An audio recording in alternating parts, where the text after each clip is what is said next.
Hello everyone, welcome to my channel. আশা করি সবাই ভালো আছেন। আজকের আলোচনার বিষয় যে আমরা যে বাংলাদেশ থেকে যে সমস্ত দেশে আমরা এক্সপোর্ট করি সেই সমস্ত দেশে কোন কোন এয়ারলাইন্স যায় এবং কোন কোন এয়ারলাইন্স যায় এবং আমরা কিভাবে তাদেরকে বুকিং দিতে হয়, কার্গো স্পেসের জন্য কিভাবে বুকিং দিতে হয় এবং কোন কোন দেশে কোন কোন এয়ারলাইন্স যায়। সো এট ফার্স্ট হইতেছে যে আমরা সৌদি আরব দিয়ে শুরু করি। বাংলাদেশ থেকে সৌদি আরবে যে যে এক্সপোর্ট হয়, বাংলাদেশ থেকে যে এক্সপোর্ট হয়, বিশেষ করে আমরা যেহেতু পেরিশেবল আইটেম এক্সপোর্ট করি, পেরিশেবল আইটেম এক্সপোর্ট করার জন্য সাধারণত আমরা বিমান ইউজ করি বা এয়ার ইউজ করি। মানে বাই এয়ারে আমাদের শিপমেন্ট গুলো হয়, আমরা কোনো জাহাজে বা পানিপথে আমরা কোনো শিপমেন্ট করি না। কারণ আমাদের যেহেতু পেরিশেবল আইটেম, কাঁচামাল বা পচনশীল দ্রব্য, সো এগুলা যদি আমরা 3-4 দিন 5 দিনের বেশি রেখে দিই কন্টেইনারে করে বা জাহাজে, সো এগুলো নষ্ট হওয়ার চান্স থাকে বা 100% নষ্ট হয়ে যাবে। বাট আমরা বিমানে বা এয়ারলাইন্সে করার কারণ হইতেছে এটাই যে আমাদের মালামাল দিনেরটা দিনেই তারা পেয়ে যাচ্ছে এবং পেয়ে তারা দিনেরটা দিনেই সেল করে দিচ্ছে এবং এটাতেই একটা পরিপূর্ণ সিকিউরিটি রয়ে গেছে। সো এটাই। তো সৌদি আরবে বিশেষ করে আমরা যারা সৌদি আরবে এক্সপোর্ট করি, সৌদি আরবের জেদ্দা, দাম্মাম এবং রিয়াদ, এই তিনটা স্টেট আছে। এই তিনটা স্টেটে সাধারণত কার্গো এয়ারপোর্ট আছে এবং এই তিনটা স্টেটেই সাধারণত আমাদের বাংলাদেশ থেকে পেরিশেবল আইটেম এক্সপোর্ট হয়ে থাকে। সো আমরা যারা মক্কাতে মালামাল পৌঁছাইতে চাই, মক্কাতে যারা মালামাল দিতে চাই, তারা সাধারণত আমরা জেদ্দা পোর্ট সাধারণত আমরা ইউজ করি। জেদ্দা পোর্ট ইউজ করার কারণে কি হয়, জেদ্দাতে যে মালামালগুলো যায় সেগুলো সরাসরি জেদ্দা থেকে মক্কাতে চলে যায়, জেদ্দা থেকে মক্কাতে যায়। এবং জেদ্দা এয়ারপোর্টে সাধারণত আমরা বর্তমানে আমরা 3টা কার্গো প্লেন ইউজ করি। প্রথমত বাংলাদেশ বিমান থেকে বাংলাদেশ বিমানে সবচেয়ে বেশি এক্সপোর্ট হয় পেরিশেবল আইটেম, পান, সবজি। এবং সেকেন্ড হইতেছে সৌদি এয়ারলাইন্স আমরা বিপুল পরিমাণে ইউজ হয় বাংলাদেশ থেকে এক্সপোর্টের জন্য, জেদ্দাতে এক্সপোর্টের জন্য বা মক্কাতে এক্সপোর্টের জন্য সৌদি এয়ারলাইন্স এর কার্গো অনেক বেশি ইউজ হয়। আমরাও সৌদি এয়ারলাইন্স এর কার্গো অনেক ইউজ করছি। এই ক্ষেত্রে বাংলাদেশ বিমানে বুকিং এর জন্য সাধারণত আপনাকে দিনেরটা দিনে বুকিং দিতে হয়। মনে করেন আজকে বিকাল 5:30টায় ফ্লাইট, তার মানে ওয়েট হইতেছে দুপুর 12টায়, তার মানে এটার আপনার একদিন আগে, মনে করেন যে একদিন আগে এটা বুকিং দিতে হয়। বুকিংটা সরাসরি বাংলাদেশ বিমানে গিয়ে যেখানে এক্সপোর্টের শাখা, যেখানে কিনা বুকিং এর শাখা, এক্সপোর্টের বুকিং জোন, সেখানে গিয়ে বলতে হয় আমার কোম্পানির রিকুইজিশন দিতে হয়, একটা অ্যাপ্লিকেশন জমা দিতে হয় কোম্পানির নামে বা রিকুইজিশন দিতে হয়। তখন তারা রিকুইজিশন রেখে দেয় এবং আপনার বুকিং হলো কি হয় না ওইটা আপনি সেই দিনই তার 2 থেকে 3 ঘন্টা পরে জানতে পারবেন। সো বেসিক্যালি আগামীকালকে যদি আপনার ফ্লাইট হয়, একদিন আগে বা আজকে সকাল 10টার মধ্যে আপনাকে বাংলাদেশ বিমানে রিকুইজিশন জমা দিতে হবে যে আমার আগামীকালকে শিপমেন্ট আছে 2000 কেজি মাল, রিকুইজিশন দিয়ে গেলাম। তখন তারা পরবর্তী দুপুরের মধ্যে আপনাকে জানাই দিবে যে আপনার রিকুইজিশন একসেপ্ট হয়েছে কিনা। এটা হচ্ছে বাংলাদেশ বিমানে সিস্টেম সৌদি আরবের জেদ্দাতে মাল পাঠানোর জন্য। সেকেন্ড, সৌদি এয়ারলাইন্স যায় জেদ্দাতে যায়। সৌদি এয়ারলাইন্সের সিস্টেমটাও ঠিক তেমনই, যে আপনাকে রিকুইজিশন দিতে হবে। সৌদি এয়ারলাইন্সে কার্গো এজেন্ট যারা আছে, সৌদি এয়ারলাইন্সে আপনি সরাসরি সৌদি এয়ারলাইন্সে গিয়ে বুকিং দিতে পারবেন না, আপনাকে কার্গো এজেন্ট খুঁজতে হবে। কার্গো এজেন্টের খুঁজে কার্গো এজেন্টের সাথে কথা বলে আপনাকে বুকিং দিতে হবে। যেমন সৌদি এয়ারলাইন্সের কার্গো এজেন্টের মধ্যে আছে, যেমন আছে বাবুল আঙ্কেল আছেন, শিউলি ট্রেড ইন্টারন্যাশনাল, যেটা আমরা সবচেয়ে বেশি দিছিলাম আমাদের আব্বু ইন্তেকালের পরে। এবং তারপর আছে যে কি বলে গোবিন্দ আঙ্কেল আছেন, রাজধানী আছেন,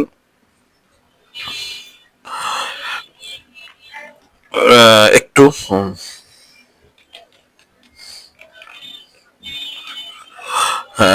রাজধানী ইন্টারন্যাশনাল আমরা অনেক এক্সপোর্ট করছি।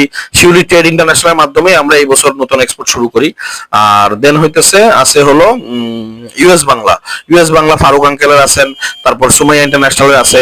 সো এই 3টা কার্গো প্লেন সাধারণত জেদ্দাতে ল্যান্ড করে এবং এই 3টা কার্গো প্লেনে আপনি বুকিং করাইতে পারবেন। 2 নম্বর দাম্মাম এয়ারপোর্টে সাধারণত 2টা যায়। একটা হইতেছে বাংলাদেশ বিমান, আর একটা হইতেছে সৌদি এয়ারলাইন্স যায় না কার্গো প্লেন, যায় না, ইউএস বাংলাও যায় না, যায়, শুধু বাংলাদেশ বিমানই যায়। এবং আমরা 2-3 বছর আগে একবার থাই এয়ারলাইন্স ইউজ করছিলাম, আমাদের মালামাল নষ্ট হয়েছে, মালামাল রেখে চলে গেছে, গালফেও ঝামেলা করে। সো দাম্মাম এয়ারপোর্টের জন্য পেরিশেবল আইটেমের জন্য বা আমাদের ফুডস এন্ড ভেজিটেবলের জন্য বেস্ট হইতেছে একমাত্র এই যে বাংলাদেশ বিমান। দেন হইতেছে রিয়াদে সাধারণত সৌদি এয়ারলাইন্সও যায়, ইউএস বাংলাও যায়, বাংলাদেশ বিমানও যায়। এবং বাংলাদেশ বিমান বুকিং এর সিস্টেম যেটা আমরা বললাম যে সরাসরি এয়ারপোর্টে গিয়ে বুকিং দিতে হয়, ঠিক সৌদি এয়ারলাইন্সে কার্গো এজেন্টকে বুকিং দিতে হয়, ইউএস বাংলাকেও কার্গো এজেন্টকে বুকিং দিতে হয়। ইউএস বাংলা সরাসরি আপনার নিবে না, কার্গো এজেন্ট তাদের আছে তাদের বুকিং নিবে। আর এই যে দাম্মামে শুধু বাংলাদেশ বিমান যায়, ওইটা আপনার সরাসরি রিকুইজিশন দিতে হবে, সরাসরি রিকুইজিশন দিতে হবে। সো এই হইতেছে বেসিক যে এই তিন জায়গায় এই এয়ারলাইন্স গুলো সাধারণত ইউজ হয়, এই এয়ার কার্গো আমরা সাধারণত ইউজ করে থাকি।